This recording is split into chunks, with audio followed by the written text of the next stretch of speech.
How is this industry for women?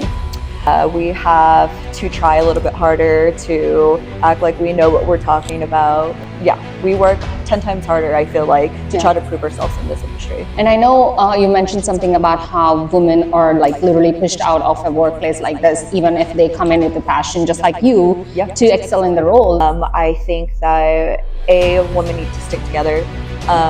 B, if you are passionate about this job, hang in there and keep doing it because it's the most rewarding job for me. I know there's a lot of people when I'm in my bar, people ask me if I'm actually the bartender or if I can go ask the bartender for something, and I'm like, it's me, and that's my bar back. So I know, like, you've also shared us with the story of having you going through alopecia and like having a vulnerable moment, and you wanted to share it with other people, especially with your friends and colleagues in the industry, and like dealing with some sort of mental health issues.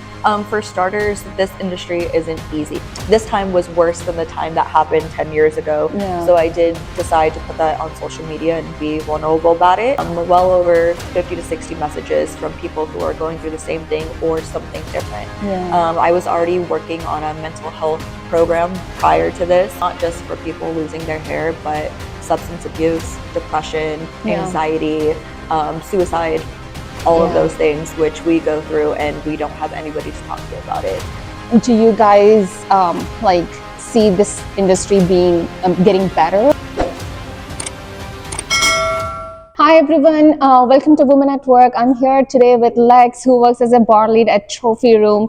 She is not only passionate about making amazing cocktails, but she's passionate about learning how to make this really authentic, which has inspired her to travel around the world, go and get multiple certifications from Irish whiskey, Canadian whiskey, agave certification, and she's going to do Jamaican rum certification soon in November. I have met her at a very interesting moment with my team, but she has shared me a lot of stories which we're going to uncover today in our conversation. But first I want to start by asking you, Lex, how is this industry for women? It's not easy. It's not easy for us at all. I think that in so many different things, it's one of the biggest problems that women kind of get the back wall of things.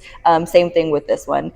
We have to try a little bit harder to act like we know what we're talking about. We get mansplained all the time. Just even by our petiteness and our weight, we apparently can't shake things as hard or do things as well, just know things. So we work 10 times harder, I feel like, to try to prove ourselves in this industry.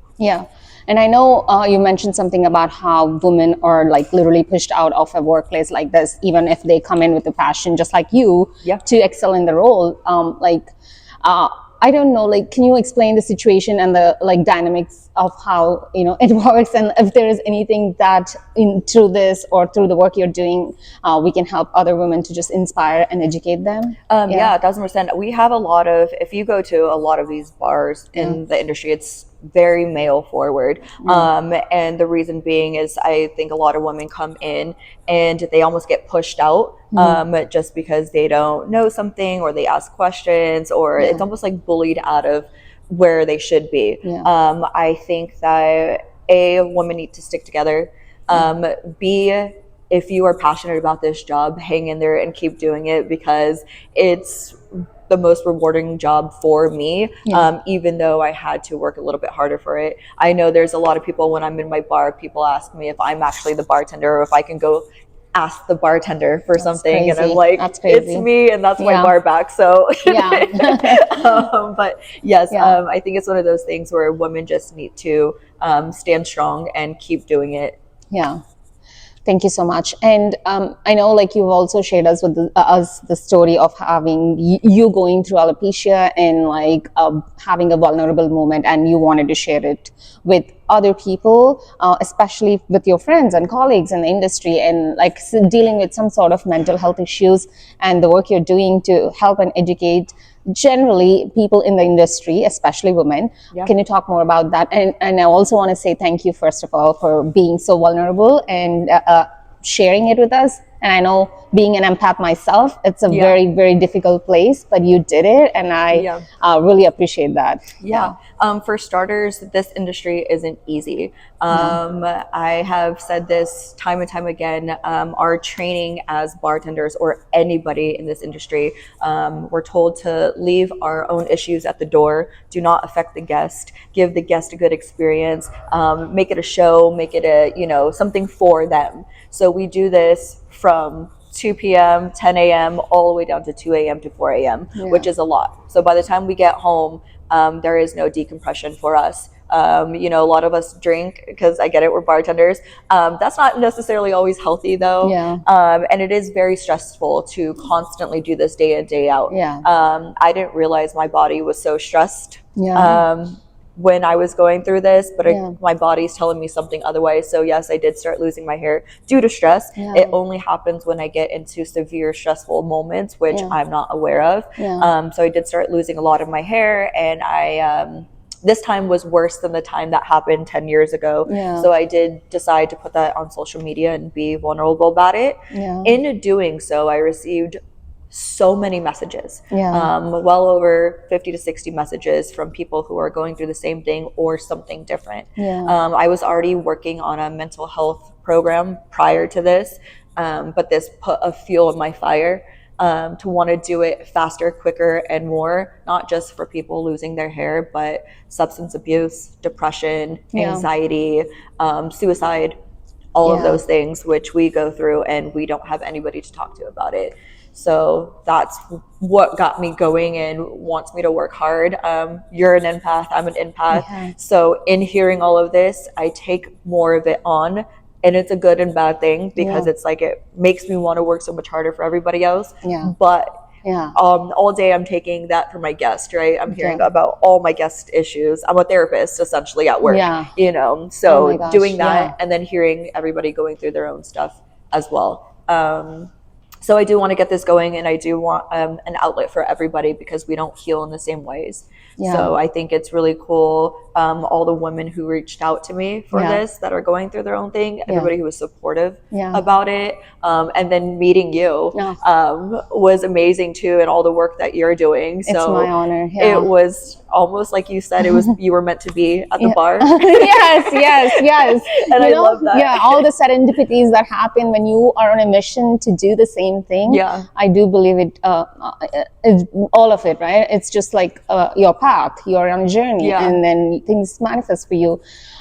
It's not easy, and I know there are times when I'm like going out and talking about the similar problems, but I guess from talking to you, one thing I realized is no matter what the industry is, women go through similar problems, the stereotypes, the biases, the bullying out of the roles. And it's wild. It's wild. And the amount of stress, especially people might think looking at like a bartender job or something, oh my gosh, you're just making cocktails, you know, what's hard about it? The stigma about what's hard about it? And men make better cocktails and all of that. Which is crazy. Because like we were saying earlier, it's cooking. And if the one stereotype we get about ourselves is the woman should be in the kitchen. Well, listen, I'm liquid cooking. So, and as you said, we have heightened senses, so we are making better cooking. Oh my gosh, that's amazing.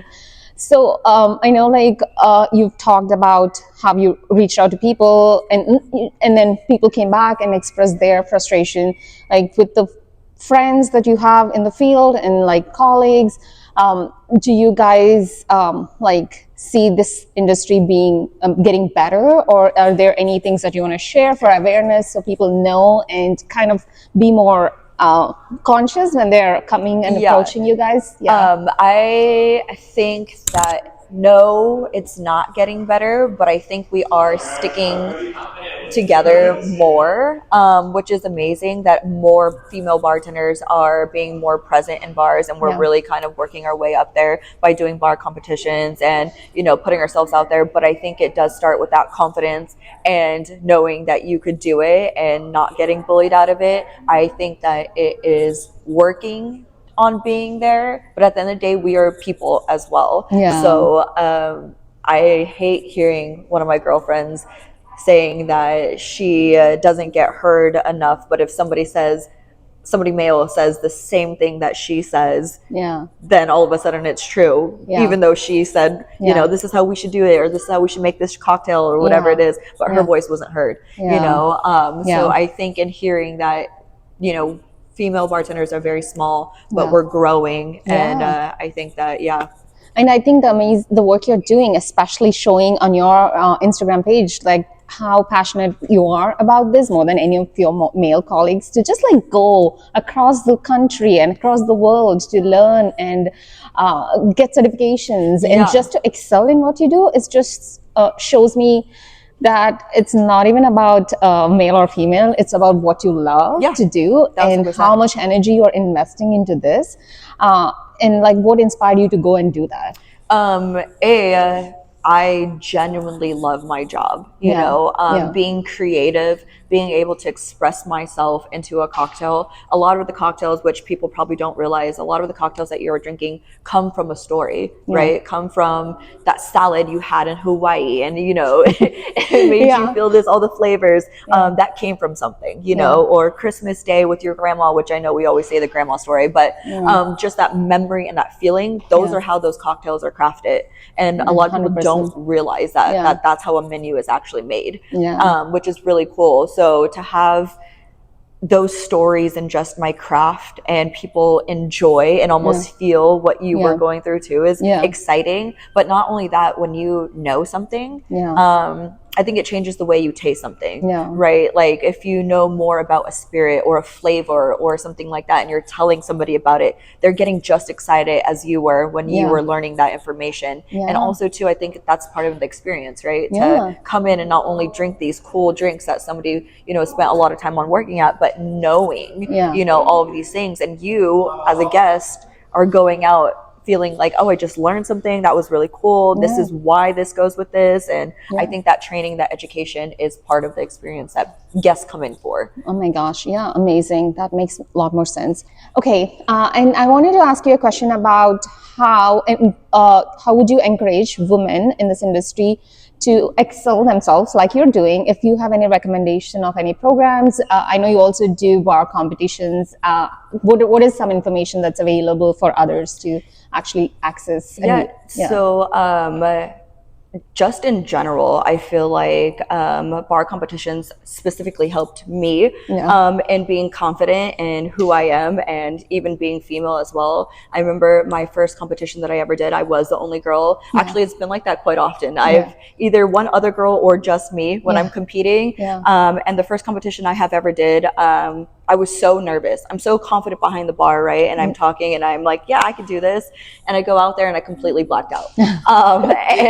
I froze and I didn't know what to do. And I remember hearing my boyfriend yelling, "Go Bubba," in the background. And I came back to, and in my head, I remember clear as day just saying, walk off the stage. Walk off the stage. You can't do this. You don't want to do this. Like, just get out. Stop being embarrassed. And then as soon as I heard him, something clicked, and I made that drink so quickly with the little time that I had left. And that was something that inspired me, because I was so scared. I was so scared. And I remember that feeling, even talking about it. And so then I decided to do it again, and I don't know why, because that feeling was horrible. And when I did, that time was so much better. And I realized talking out loud and explaining my drink and explaining my craft, my passion was so strong that I wasn't going to let the first time let me go out. And so I tell all people that if you want to be good, you have to push yourself through those scary moments.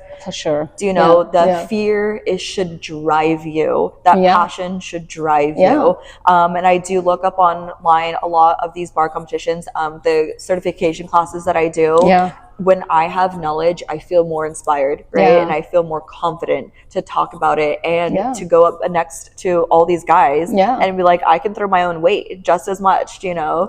So I know USBG is a big thing in Phoenix for bartenders to go on. So USBG is one. Lush Life Products is a good one. PDC, W is, and then there's a all-female bar competition called Speed Rack. Yeah. Oh, okay. It's only for females, and it's supposed to highlight all the women in our industry to show how freaking badass they are. Wow. So that's a really good one if anybody wants to do that and kind of just be around all these like-minded females who are going through the same exact thing. They do it once a year, and they just got over doing this one, so I'll apply for next year. Oh, wow. But, yeah.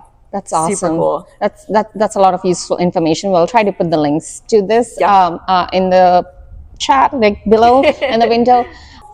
All right, and that was very helpful. I just want to ask one more question for women or anybody in general who are interested in this role and want to be part of this industry and get their foot in the door. What are your recommendations or tips for beginners? Yeah, I know a lot of people ask me if they should go to bartending school. Don't. It's a waste of your money. It's a waste of your time. They will teach you the very, very, very basic, and that's not what's going to help you behind the bar.